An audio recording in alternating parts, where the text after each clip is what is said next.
कांग्रेस सांसद गीता कोड़ा बीजेपी में शामिल, बोली उनके पास न नीति न सोच। पति मधु कोड़ा के जेल जाने के बाद झारखंड की राजनीति में आई। झारखंड प्रदेश कांग्रेस को एक बड़ा झटका लगा है। सिंहभूम से सांसद और झारखंड पूर्व सीएम मधु कोड़ा की पत्नी गीता कोड़ा सोमवार को कांग्रेस छोड़कर बीजेपी में शामिल हो गई। बताया जा रहा है कि बीते कुछ दिनों से वो गठबंधन से नाराज चल रही थी। रांची में बीजेपी पार्टी ऑफिस में प्रदेश अध्यक्ष बाबूलाल मरांडी ने उनका पार्टी में स्वागत किया। इस दौरान नेता प्रतिपक्ष अमर बावरी भी मौजूद रहे। बीजेपी ज्वाइन करने के बाद गीता कोड़ा ने कहा है कि कांग्रेस के पास कोई नीति नहीं है, कोई सोच नहीं। पार्टी ने देश को गर्त में ले जाने का काम किया है। गीता कोड़ा ने सदस्यता ग्रहण करने के बाद कहा है कि मैंने कांग्रेस को छोड़कर भाजपा की सदस्यता ली है। इसके पीछे का कारण सभी जानते हैं। कांग्रेस ने जिस तरह देश को गर्त में डाला है, कांग्रेस तुष्टीकरण की राजनीति करती आई है। कांग्रेस सभी को साथ लेकर चलने की बात करती है, लेकिन अपना परिवार साथ लेकर चल रही है। राजनीति का उद्देश्य जनता की सेवा करना है, जनता के बीच रहना। जहां जनता के हित को दरकिनार किया जा रहा है, वैसी पार्टी में बने रहने का कोई औचित्य नहीं है। अब मैं भाजपा के साथ जनता की सेवा करूंगी। मोदी के सपनों के भारत में जो भी मेरी भूमिका होगी उससे निभाऊंगी। आपको बता दें कि गीता कोड़ा 2009 से 2019 तक 2 बार विधायक रह चुकी है। वो पहली बार सिंहभूम लोकसभा सीट से सांसद चुनी गई। मधु कोड़ा सितंबर 2006 से अगस्त 2008 तक झारखंड के मुख्यमंत्री रहे थे। लंबे समय से गीता कोड़ा के भाजपा में आने की चर्चा थी, लेकिन पहले इन्होंने इन संभावनाओं से इनकार किया था। झारखंड में जारी रहेगा बारिश का असर। आज इन जिलों में बारिश के साथ वज्रपात का येलो अलर्ट जारी, सावधान रहने की सलाह। राज्य में आने वाले कुछ दिनों तक बारिश का असर जारी रहेगा।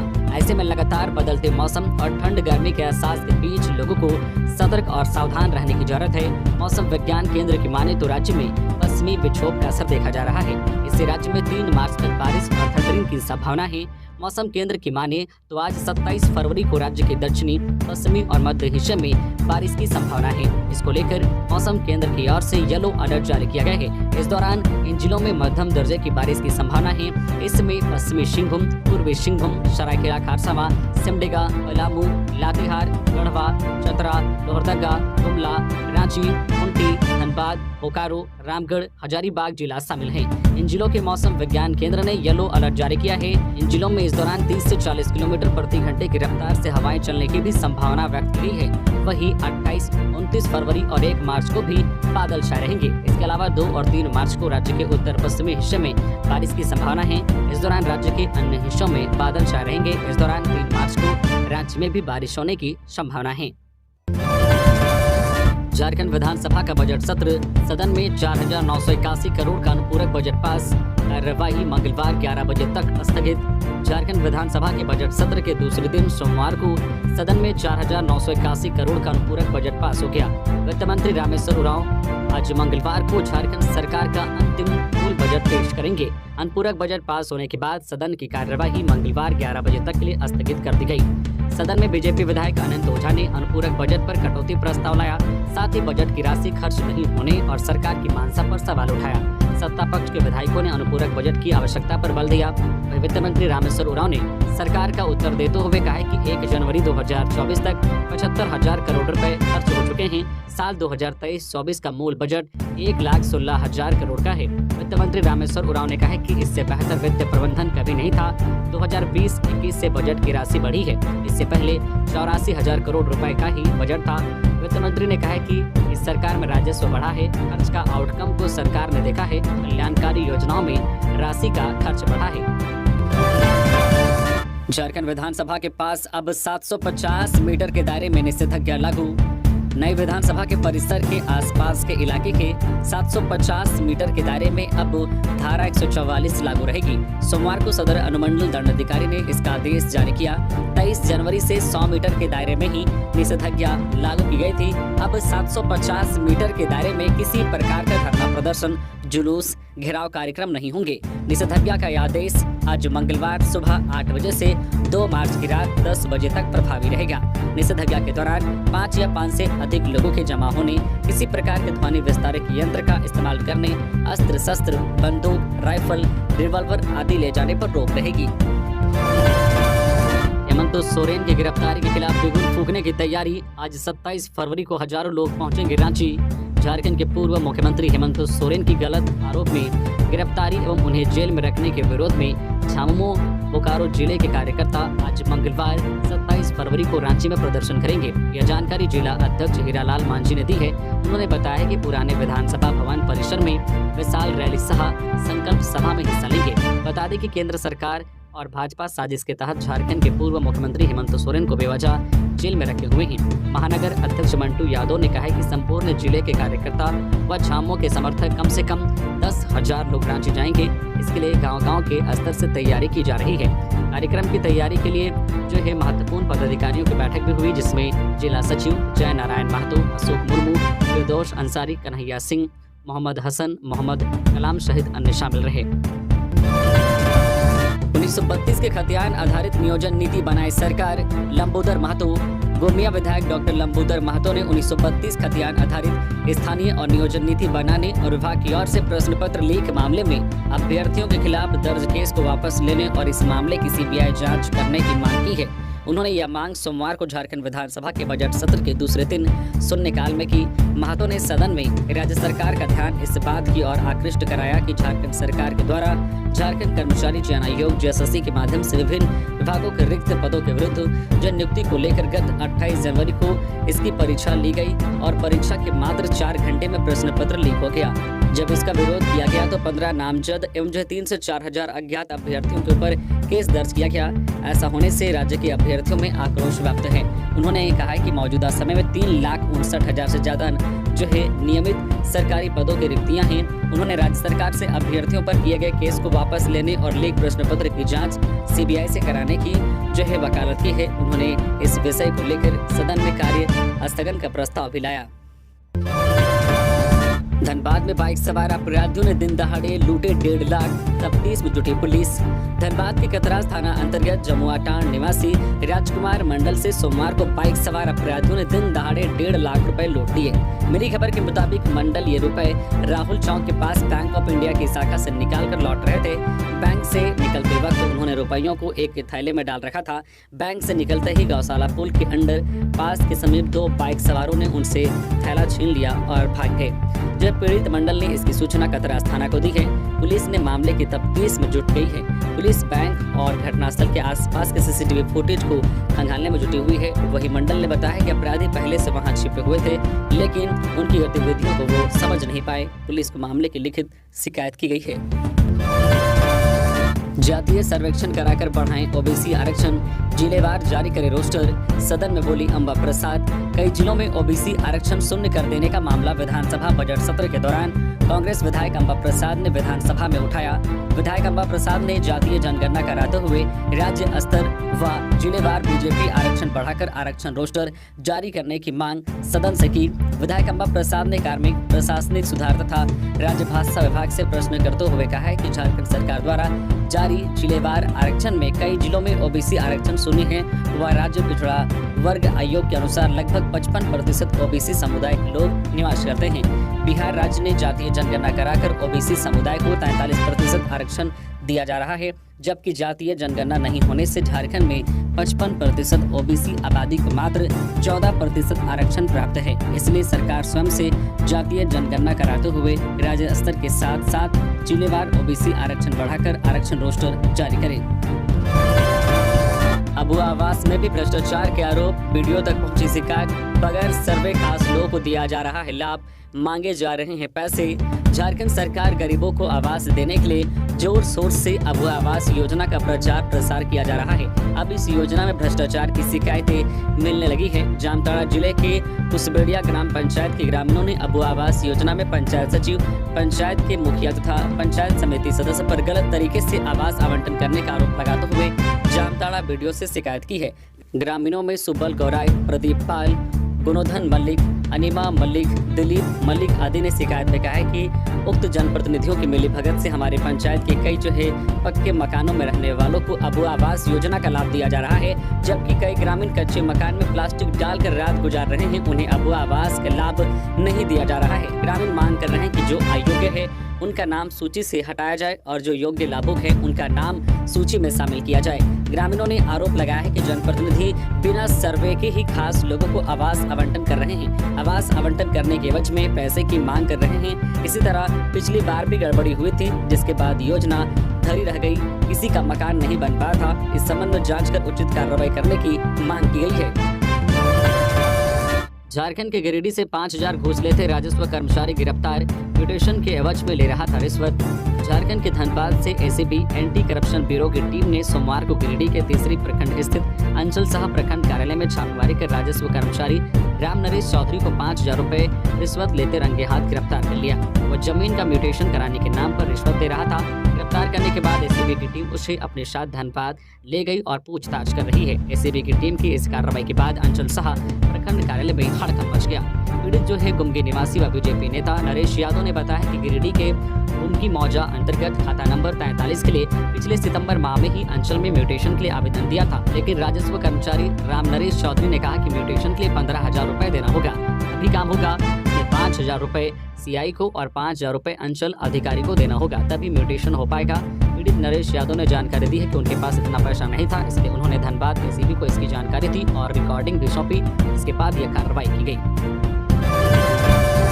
2 नाबालिग लड़कियों के साथ सामूहिक दुष्कर्म, 11 आरोपी गिरफ्तार।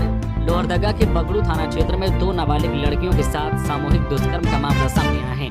वारदात शनिवार देर शाम की है। इसमें संलिप्त 11 आरोपियों को पुलिस ने गिरफ्तार कर लिया है।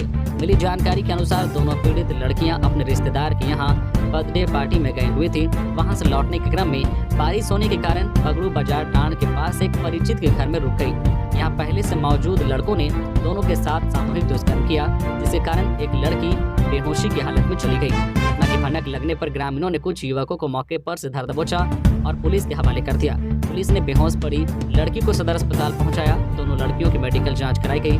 जो पीड़ित लड़कियों के बयान पर बगड़ू थाना में केस दर्ज कर 11 आरोपियों को गिरफ्तार कर लिया गया है। इनमें 3 नाबालिग हैं। घटना की पड़ताल और कार्रवाई के लिए बगड़ू थाना पहुंची एसडीपीओ श्रद्धा जो केरकेटा ने बताया है कि लड़कियां बर्थडे पार्टी मनाने स्नेहा थाना क्षेत्र में गई हुई थी। वहां से लौटने के क्रम में एक परिचित के घर में रुकी थी। यही वारदात को अंजाम दिया गया है। कुछ आरोपियों को गिरफ्तार कर लिया गया है। इनमें 3 नाबालिग हैं। पुलिस गहराई से पूरे मामले की छानबीन कर रही है। झारखंड हाईकोर्ट में स्टेनोग्राफर पदों पर निकली भर्ती, ग्रेजुएट हैं तो भरे फॉर्म। झारखंड हाईकोर्ट ने टाइपिस्ट, स्टेनोग्राफर सहित 648 रिक्त पदों पर भर्ती के लिए योग्य उम्मीदवारों से आवेदन मांगे हैं। इन पदों के लिए रजिस्ट्रेशन प्रक्रिया 1 मार्च 2024 से शुरू होगी। इच्छुक अभ्यर्थी हाईकोर्ट की आधिकारिक वेबसाइट पर जाकर आवेदन कर सकते हैं। अप्लाई करने की लास्ट डेट 31 मार्च 2024 से जो चयन, टाइपिंग, टेस्ट, इंटरव्यू आदि प्रक्रिया के जरिए किया जाएगा। सिलेक्शन प्रोसेस का पूरा शेड्यूल हाईकोर्ट की आधिकारिक वेबसाइट पर जारी किया गया है। अभी टाइपिंग टेस्ट की डेट नहीं घोषित की गई है। उम्मीदवारों को किसी मान्यता प्राप्त विश्वविद्यालय से किसी भी विषय में स्नातक होना चाहिए। उनके पास अंग्रेजी में 40 शब्द प्रति मिनट की स्टेनोग्राफी गति और जो है कंप्यूटर पर अंग्रेजी में 40 शब्द जो है प्रति मिनट की टाइपिंग गति होनी चाहिए, जिसमें 5% तक की गलतियां जो है मान्य होगी। आप अधिक जानकारी के लिए और आवेदन करने के लिए jharkhandhighcourt.nic.in पर जा सकते हैं। टाटानगर स्टेशन को मिली 350 करोड़ की सौगात। टाटानगर स्टेशन बनेगा विश्व स्तरीय।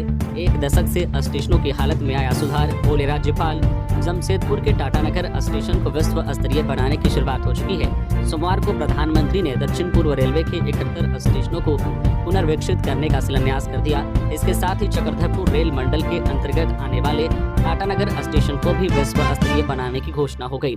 इस कार्यक्रम के दौरान टाटानगर स्टेशन में मुख्य अतिथि के रूप में झारखंड के राज्यपाल सीपी राधाकृष्णन, दक्षिण पूर्व रेलवे के GM AK Mishra, Chakradharpur rail मंडल के DRM अरुण J राठौर, सांसद विद्युत वरण महतो, जमशेदपुर के उपायुक्त अनिल मित्तल, SSP किशोर कौशल समेत रेलवे और प्रशासन के कई पदाधिकारी मौजूद रहे। स्टेशन परिसर में राज्यपाल को गार्ड ऑफ ऑनर दिया गया। टाटानगर स्टेशन को विश्व स्तरीय बनाने के लिए कुल 350 करोड़ रुपए खर्च किए जाएंगे। वहीं चक्रधरपुर रेल मंडल के कुल 11 स्टेशनों को अमृत भारत मिशन के तहत पुनर्विकसित किया जाना है, जिसके लिए कुल 580 करोड़ रुपए खर्च किए जाने हैं। वहीं 40 FOB और अंडरपास का भी निर्माण होना है। कोडरमा में बकाया भुगतान को लेकर सहारा इंडिया के एजेंट जमाकर्ताओं ने किया आक्रोश प्रदर्शन, दिया धरना। सहारा समूह में जनता की बड़ी आबादी के भुक्तभोगी जमाकर्ताओं, एजेंटों व जो कर्मचारियों का अरबों खरबों जो रुपए बकाया भुगतान की मांग को लेकर संयुक्त ऑल इंडिया जन आंदोलन संघर्ष न्याय मोर्चा के बैनर तले एजेंटों व कर्मचारियों व भुक्तभोगी जमाकर्ताओं ने सोमवार को जिला समाहरणालय पर आक्रोश प्रदर्शन कर धरना देकर भुगतान की मांग किया। इससे पूर्व डॉक्टर उर्मिला चौधरी क्लिनिक के पास से विशाल जुलूस निकाला गया, जो समाहरणालय पहुंचकर धरना में तब्दील हो गया।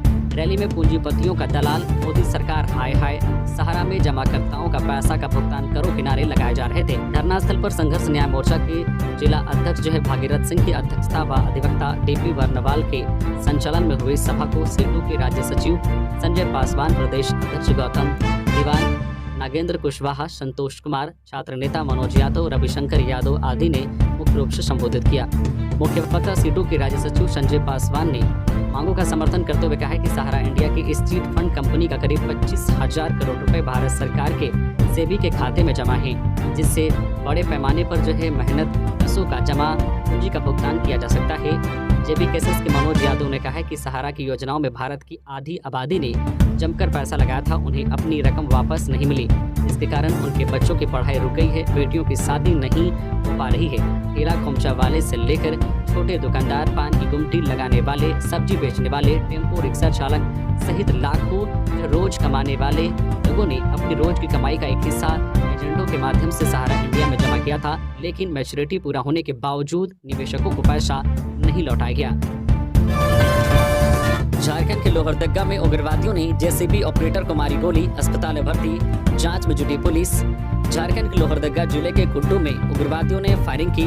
इसमें सड़क निर्माण कार्य में लगी जेसीबी के ऑपरेटर को गोली लग गई, उसे अस्पताल में भर्ती कराया गया है। प्रधानमंत्री ग्रामीण सड़क रोजगार योजना के तहत लोहरदगा जिले के कुड्डू प्रखंड के ब्लॉक मोड़ कुड्डू से शुरू होते हुए बंधुआ मोड़ तक सड़क का निर्माण कराया जा रहा है। सोमवार को 3 हथियारबंद उग्रवादी पहुंचे और फायरिंग करने लगे। इससे जेसीबी ऑपरेटर के बाएं हाथ में गोली लगी है। ऑपरेटर को इलाज के लिए लोहरदगा सदर अस्पताल भेज दिया गया है। उग्रवादियों ने घटनास्थल पर पर्चा छोड़ते हुए घटना की जिम्मेदारी ली है। सूचना मिलने के बाद कुड्डू पुलिस मौके पर पहुंची और जांच में जुट गई है। कोडरमा में बैंक से पैसे निकालकर घर लौट रही महिला से 50,000 की हुई छिनतई।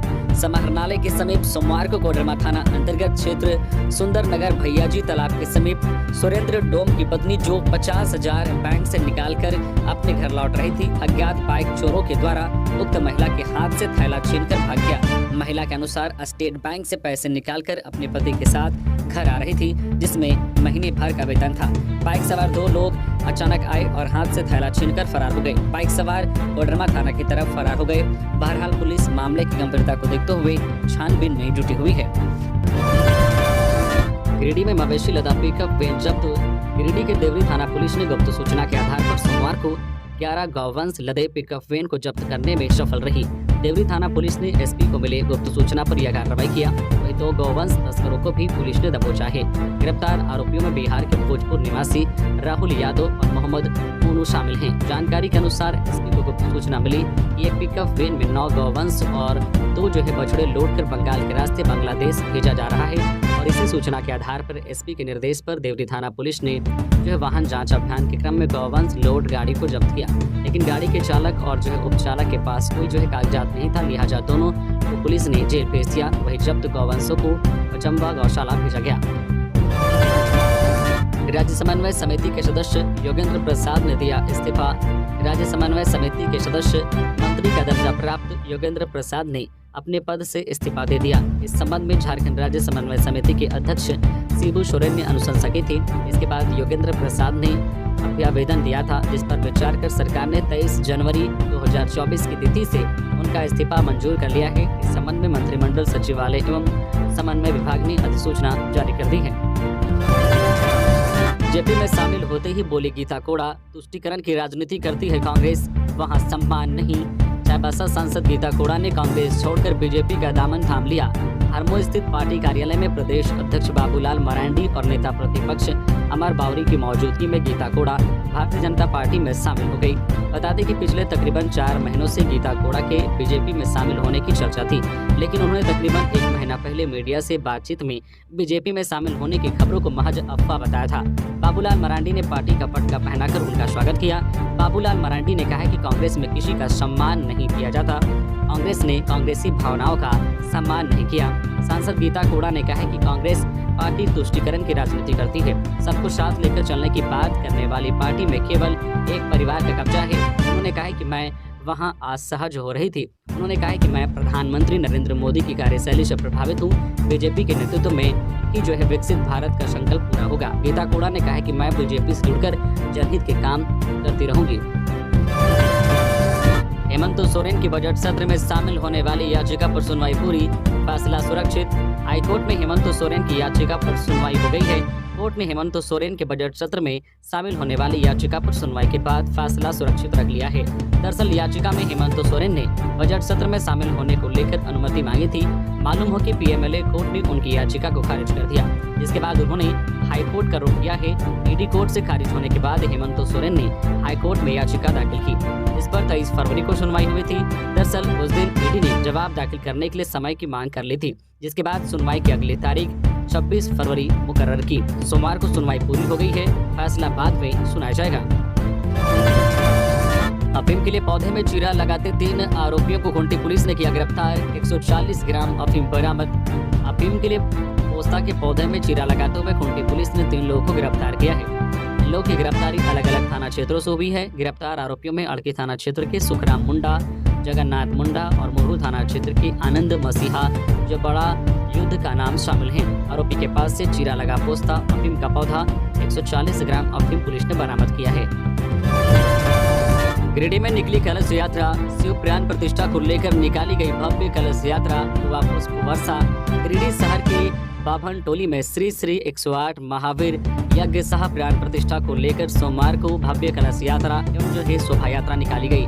गाजे बाजे के साथ निकाली गई इस कलश यात्रा में काफी संख्या में महिलाएं एवं युवतियों ने माथे पर कलश लेकर शामिल हुई। इस दौरान पुरुष और अन्य वर्ग के लोग भी उत्साह के साथ कलश यात्रा में शामिल हुए। कलश यात्रा शहरी क्षेत्र के विभिन्न मार्गों से होते हुए उसी नदी पहुंची।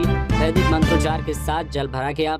इस दौरान पूरा विधायक निर्भय शाहबादी और अन्य लोगों द्वारा पुष्प वर्षा कर कलश यात्रा में शामिल श्रद्धालुओं का स्वागत किया गया। मंजय शर्मा हत्याकांड का हुआ खुलासा। पति पत्नी ने मिलकर मंजय शर्मा की थी हत्या। छेड़खानी से परेशान होकर उठाया कदम, गिरफ्तार। गिरिडीह के डुमरी पुलिस ने मधुबन निवासी मंजय शर्मा हत्याकांड मामले का उद्भेदन कर लिया है। इस मामले में पुलिस ने 2 आरोपियों को गिरफ्तार कर जेल भेज दिया है। वही घटना में प्रयुक्त हथियार एवं 4 पहिया वाहन को भी बरामद किया गया है। इसकी जानकारी गिरिडीह एसपी दीपक कुमार शर्मा ने सोमवार को प्रेस कॉन्फ्रेंस कर दी है। बस और ट्रक की आमने सामने की टक्कर में आधा दर्जन लोग घायल। सिमडेगा से रांची जा रही बस कोलेबिरा के पास दुर्घटनाग्रस्त हो गई। इस हादसे में 6 लोगों के घायल होने की खबर है। कोलेबिरा थाना क्षेत्र के गहरा नाला के पास यात्री बस और ट्रक के चेसिस में आमने सामने भिड़ंत हो गई। ट्रक के एक तरफ का हिस्सा पूरी तरह से क्षतिग्रस्त हो गया है। जानकारी के अनुसार सिमडेगा से यात्री लेकर रांची की तरफ जा रही सनिया बस कोलेबिरा थाना क्षेत्र के गहरा नाला के पास सामने से आती ट्रक के चेसिस से टकरा गई। घटना में आधा दर्जन लोग घायल हो गए। इसमें 2 लोग गंभीर रूप से घायल हुए। घटना की सूचना मिलने के बाद घटनास्थल पर पहुंचे कोलेबिरा थाना प्रभारी का राजदीप कुमार घायलों को तुरंत कोलेबिरा अस्पताल भिजवाया। इधर पुलिस पूरे मामले की कार्रवाई में जुट गई है। आरबीआई ने वित्तीय साक्षरता की शुरुआत की। बचत की करो शुरुआत, बनो स्मार्ट थीम पर आरबीआई ने दिया वित्तीय साक्षरता की जानकारी। 1 मार्च तक चलेगा अभियान। भारतीय रिजर्व बैंक वर्ष 2016 से प्रत्येक वर्ष पूरे देश भर में वित्तीय शिक्षण संदेशों के प्रसार के लिए वित्तीय साक्षरता सप्ताह मनाता है। इसी कड़ी में सोमवार यानी कि 26 फरवरी से 1 मार्च तक लिए सप्ताह मनाया जा रहा है। इस वित्तीय साक्षरता सप्ताह 2024 का थीम है करो सही शुरुआत, बनो वित्तीय स्मार्ट। वित्तीय साक्षरता सप्ताह के 3 विशेष संदेश दिए गए हैं। बचत और कंपाउंडिंग की शक्ति, छात्रों के लिए बैंकिंग आवश्यकताएं और डिजिटल और साइबर स्वच्छता। झारखंड में वित्तीय साक्षरता सप्ताह का उद्घाटन भारतीय रिजर्व बैंक रांची के क्षेत्रीय कार्यालय के क्षेत्र निदेशक प्रेम रंजन प्रसाद सिंह ने किया। भारत जोड़ो न्याय यात्रा के पंडाल में करंट से मृत मजदूर का शव झारखंड भेजा गया। जनपद में शनिवार को कांग्रेस नेता राहुल गांधी की अगुवाई में शुरू हुई भारत जोड़ो न्याय यात्रा के पंडाल में करंट की चपेट में आकर मजदूर नरेश तुरी की मौत हो गई थी। पोस्टमार्टम प्रक्रिया के बाद शव को झारखंड भेजा गया। इस हादसे में झुलसे 6 मजदूरों को पीएमयू अस्पताल से छुट्टी मिल गई है। अब भी एक मजदूर का इलाज चल रहा है। कांग्रेस की भारत जोड़ो न्याय यात्रा को लेकर 0 पॉइंट पर एक मैदान में कांग्रेस ने ठहरने के लिए पंडाल बनाया था। शनिवार की शाम लगभग 5 बजे अचानक खंभे में करंट उतरने से उसकी चपेट में आकर एक मजदूर की मौत हो गई। 7 मजदूर झुलस गए थे। सभी मजदूर झारखंड के जनपद चतरा के सिल्ला गांव के निवासी हैं। यह हादसा उस वक्त हुआ जब मजदूर सामान ट्रक में लोड कर रहे थे। रविवार की रात को पहुंचे परिजनों ने पंचनामा के बाद बेटे नरेश का शव लेकर झारखंड के लिए रवाना हो गए। प्रशासन की ओर से परिवार की हर संभव मदद की गई। अब सरिया में बनेगा आरोपी, पीएम ने ओवरब्रिज का ऑनलाइन रखी आधारशिला। बोली मंत्री, प्रधानमंत्री के नेतृत्व में विकास की लिखी जा रही है नई गाथा। गिरिडीह जिला के सरिया हजारीबाग रोड रेलवे स्टेशन के समीप स्थित रेलवे फाटक के पास बनने वाले ओवरब्रिज का प्रधानमंत्री नरेंद्र मोदी ने ऑनलाइन माध्यम से शिलान्यास किया। वहीं छोटकी सरिया में बने अंडरपास ब्रिज का उद्घाटन किया। इसे लेकर हजारीबाग रोड रेलवे स्टेशन में एक कार्यक्रम का आयोजन किया गया, जिसमें मुख्य रूप से कोडरमा सांसद शाह, केंद्रीय शिक्षा राज्य मंत्री अन्नपूर्णा देवी, बगोदर विधायक विनोद कुमार सिंह, पूर्व विधायक नागेंद्र महतो उपस्थित थे। मौके पर सांसद सह मंत्री अन्नपूर्णा देवी ने कहा कि प्रधानमंत्री नरेंद्र मोदी जी के नेतृत्व में विकास की नई गाथा लिखी जा रही है। सोमवार को सरिया वासियों को एक बड़ा सौगात के रूप में ओवरब्रिज मिल रहा है। कहा कि अमृत भारत योजना के तहत हजारीबाग रोड रेलवे स्टेशन का कायाकल्प हो रहा है। रेलवे मंत्रालय ने हजारीबाग रोड में एक नई ट्रेन जो है शिप्रा एक्सप्रेस के ठहराव की भी स्वीकृति प्रदान की है। इसके अलावा चौधरी बांध स्टेशन में भी नई ट्रेन का ठहराव कराया गया है। उन्होंने कहा कि पूरे कोडरमा संसदीय क्षेत्र में रेलवे का विस्तार हो रहा है। कहे कि फाटक पर जो है ओवरब्रिज बन जाने से सरिया वासियों को जाम की